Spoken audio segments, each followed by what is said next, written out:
This is, so just to start off, Mr. Mental Boost has two videos showing you that those are controlled demolitions happening over there with the same type of high-tech advanced weaponry that we saw here 20 years ago.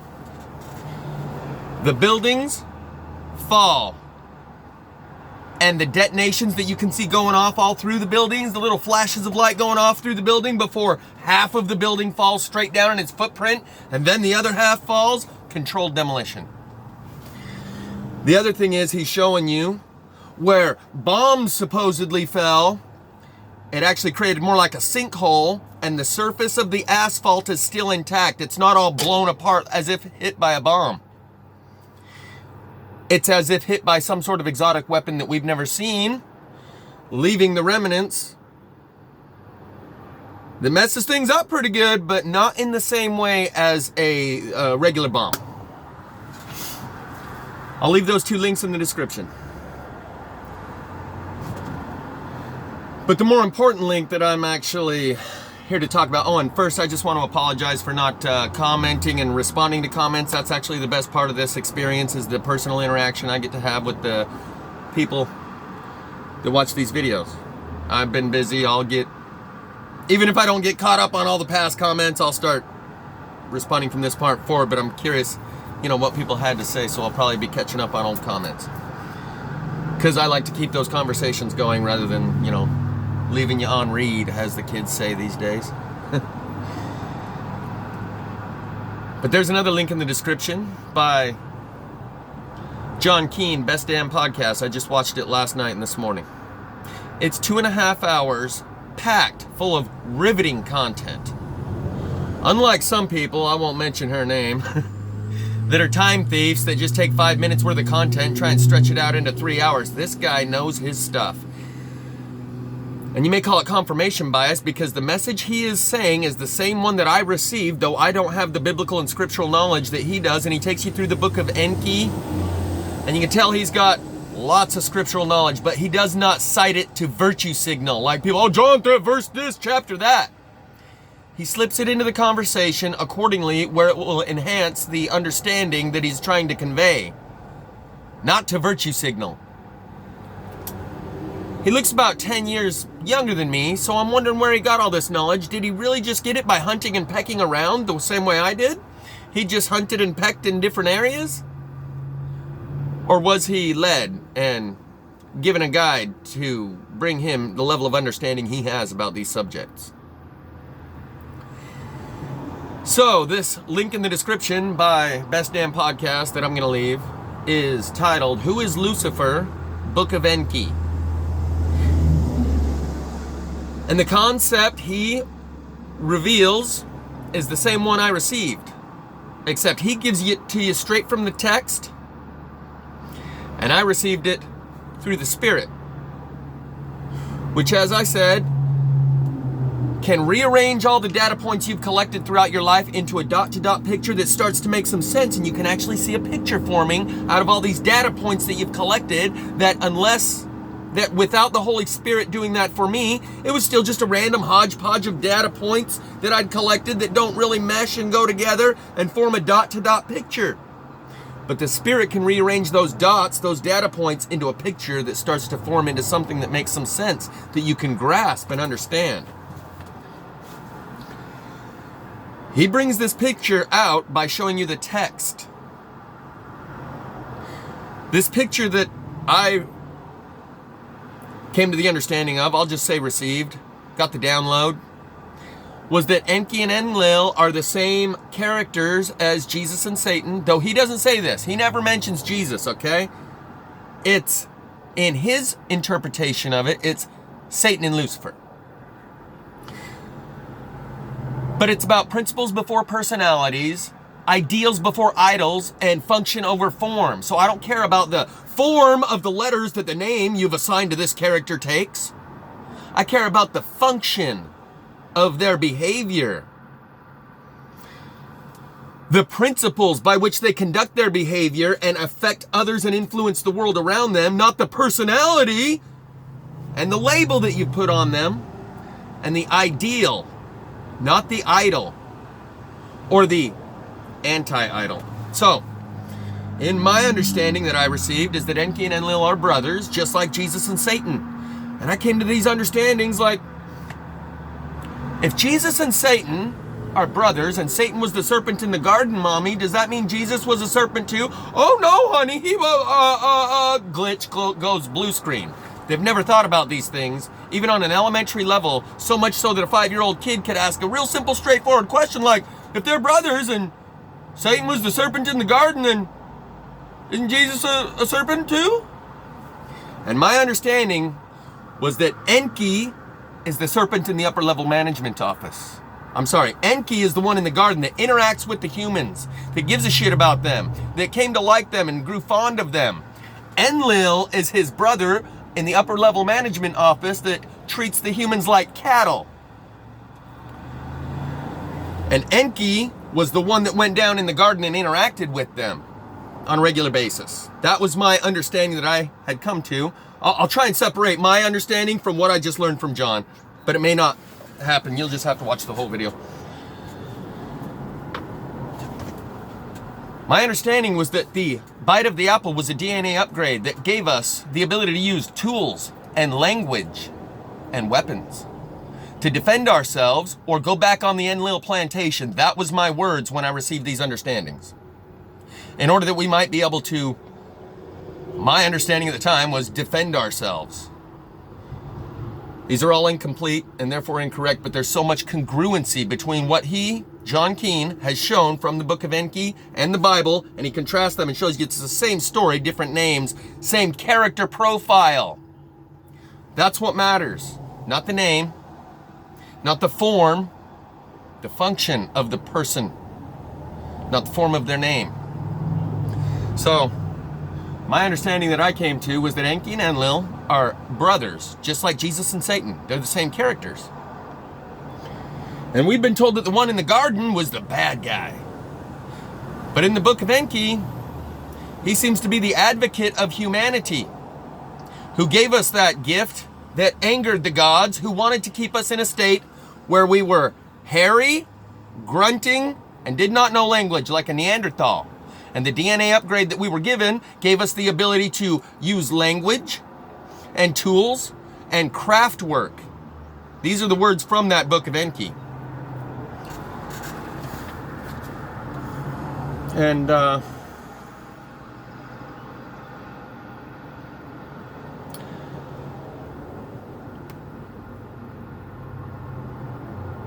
don't want to try and summarize what he said. I was considering showing you a bunch of a few excerpts from his video that I thought were the most powerful statements that coincide with the revelations I received. But you'll just have to watch it for yourself. But in that video, he shows you probably, maybe at the end of this video I will do that. I'll show you some of the images. I'll try and flip this around to where the portrait version of the camera can show you these images where people are filming with their camera and going, look right there by the moon, you see that other planet? He's got about 5 or 10 versions of this that have come in over the last week. So these are going to continue. This is Nibiru, the home planet of the Anunnaki.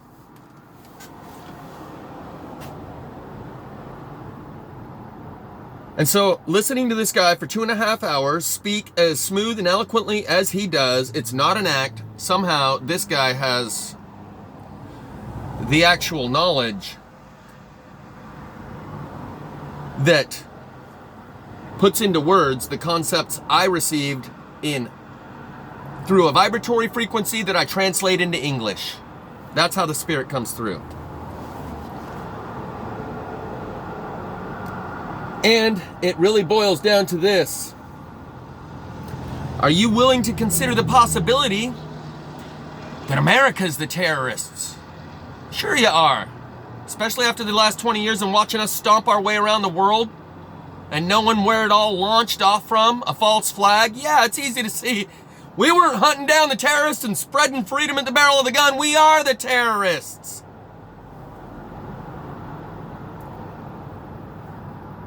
A lot of people are able to go that far and contemplate that. Are you willing to consider the idea that Lucifer might not have been the bad guy and that the serpent in the garden might not have been the bad guy and that you've been lied to so thoroughly that everything you know is so inverted?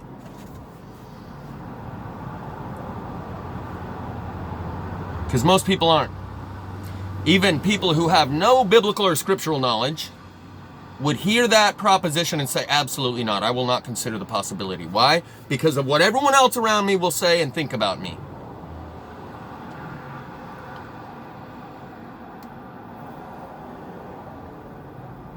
That's a possibility you might want to come to consider.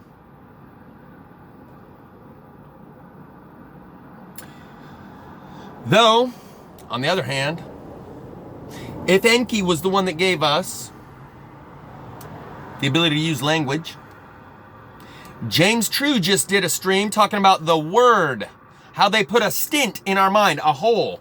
Like when they give you an IV and they just leave the inlet there so they can hook up a different tube every time, but they leave the stint in your arm in order that they can hook up different stuff and put it in through your IV. They put a stint in our mind called language. And that these words are, we've been told, sticks and stones may break my bones, but words will never hurt me. But everyone that's being hurt right now is being hurt because of words. And James True explains this by showing you some geese and saying, why aren't they vaccinated? How come they're not wearing their masks? Because they don't have the ability to hear words. And James goes on to tell you about his trip to Costa Rica and Belize and how he didn't speak the language and he couldn't really read the signs. So he was in a different world where words didn't influence him in the same way they do in this world where we recognize the language and the signs all around us. And so maybe giving us the ability to speak and use tools and craftsmanship and weapons wasn't a good thing. Maybe it was a bad thing. Maybe that was against the Most High. Maybe we would have been better off staying Neanderthals and Cro-Magnon. And this is the other part of the understanding that I came to, that I received, which I have no business understanding because I didn't do the research throughout my life leading up till then. It was the rearranging of those data points that I had collected that came into such a view that it made a dot-to-dot picture that I could understand. I was like, oh, Cro-Magnon, Neanderthal, Homo sapien. As you dig down through the dirt layers, you have Homo sapien at the top, and you get down so far. I'm not sure which came first, Cro-Magnon or Neanderthal. It really don't matter. These are different versions of humanity where they receive DNA upgrades. And as you dig down through the dirt layers, there is no overlap in between. There's a fine line where it goes from Homo sapien, right? Neanderthal. Go down through the dirt some more, fine line. Everything below that, Cro-Magnon. If evolution is what they say it was, there would be an overlap period in the dirt where you see both Cro-Magnon and Neanderthal, and the segue in between where they evolved from one to the other. You don't see that. It's a fine line, like they received a DNA upgrade. All the Neanderthal were gotten rid of at the same time when the all the Cro-Magnon were gotten rid of when the Neanderthal were created. And then all the Neanderthal were gotten rid of when the Homo sapien was created. There is no overlap as you dig down through the layers. That indicates a DNA upgrade, not evolutionary process.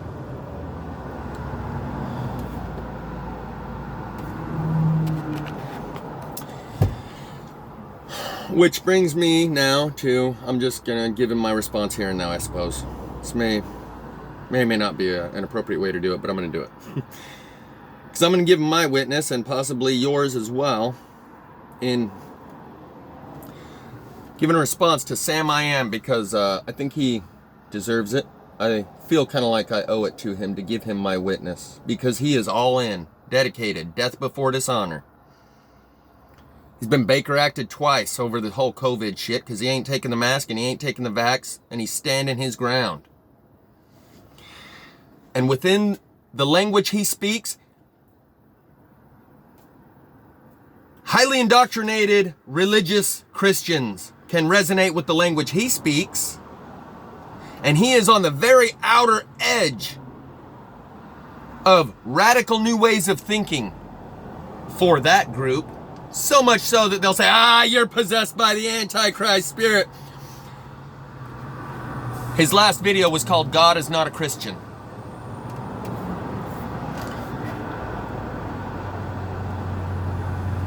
And he said that we must worship God in spirit and in truth. And he probably said it 50 times throughout that video. But then he would also conflate that, spirit and truth, with biblical and scriptural. You got to get in the word of the Bible. You got to get in the spirit, in the truth. Which is it? Those are not compatible. In fact, they're kind of mutually exclusive. Spirit does not come through in words. That's the left brain analytical mind. Spirit comes through the right brain of intuition and through the heart. So getting into the word, overthinking, overanalyzing separates the body from the mind, withering my intuition. Getting into the word locks you into that left brain. Clinging so hard to all those things you think you know is going to get you left behind. This is an economic boom time, a learning process. Digging into all those preconceived ideas and hanging on to them with everything you got.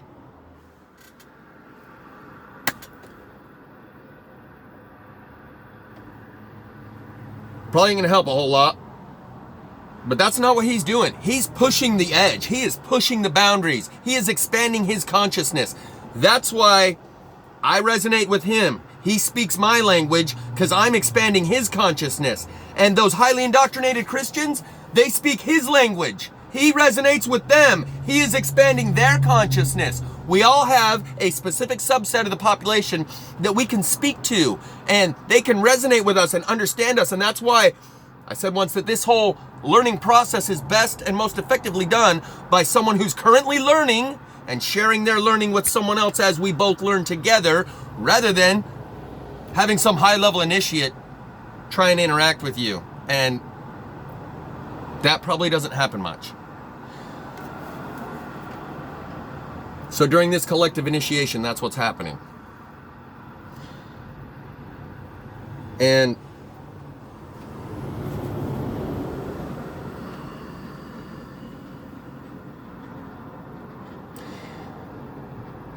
truth and spirit came out of his mouth 50 times, but when he conflates that with the word, scriptural and biblical, he's sabotaging himself. He's getting out of spirit and out of truth. How can you say biblical and scriptural equals truth when most of those texts have been removed and edited so thoroughly, but now we've recovered a lot of those texts that we now know? It was only since what, the 1970s when the Dead Sea Scrolls were found?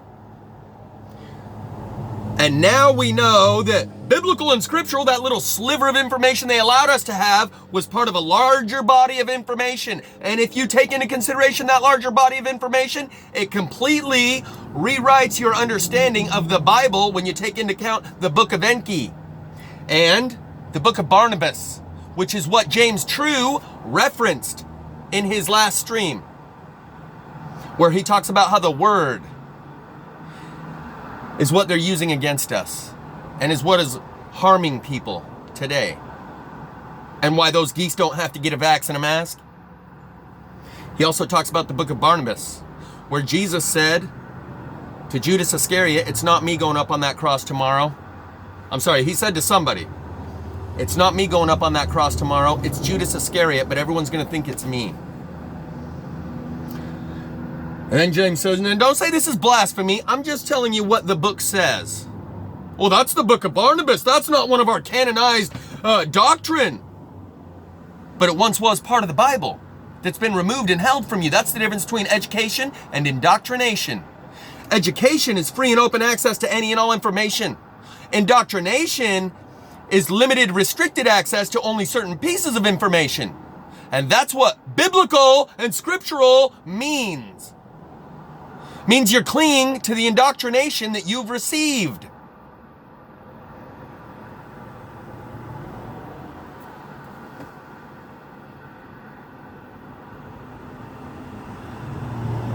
So, like I said, people with the most scriptural knowledge and understanding are going to have the hardest time going through this. Likewise with the people with the greatest level of college indoctrination.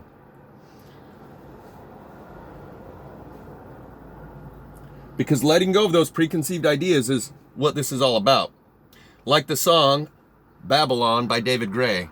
Let go of your heart, let go of your head, and feel it now. Because your heart restricts your thoughts. And when you feel fear about this concept of Lucifer, you are incapable of contemplating these ideas because of the feeling it gives you. Love allows you to think and frees your mind. Those feelings dictate your thought patterns. So it's emotional mind control. And when I say, can you contemplate the possibility that Lucifer was the good guy? And that feeling arises in you, it creates a thought that says, no, absolutely not. You're possessed by the Antichrist spirit. When I've shown you the Santa Psyop, how clear and obvious and straightforward that is, when you can see that the current institutions have lied to you and withheld all that information from you, yet you cling to the Bible and the scriptural knowledge that you think you have, you're going down with the ship. And that's what James True said. I'm taking your ass down, buddy. Because when I do, someone else is going to be there watching, and they're going to see how foolish you look for thinking you knew something. Nobody gets on board thinking they know something.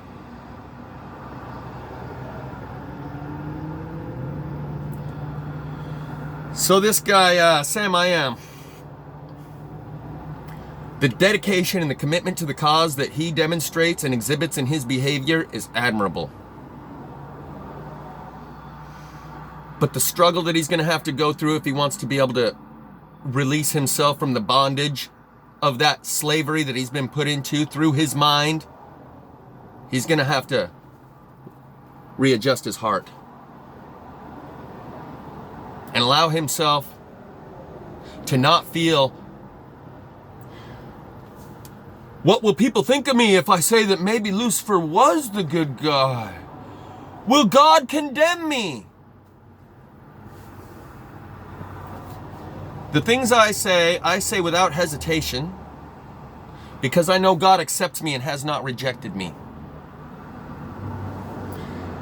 And it is because I no longer fear alienation and rejection by my peers, because I have not been alienated and rejected by God, that I can say these things. It has adjusted that feeling within me that allows me to think in these ways and speak these things without fear of condemnation or eternal damnation or hellfire or any of that.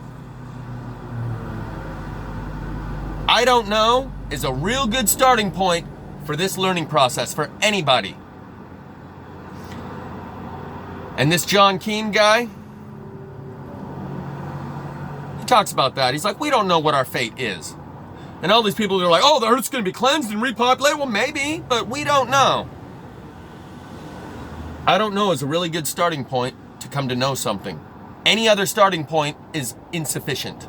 In any area where you think you know something, it is in that area, on that subject, to that extent which you think you know that thing, that you are incapable of learning anything. And this is what James True's talked about on his second to last stream, is knowing. All these people that think they know something.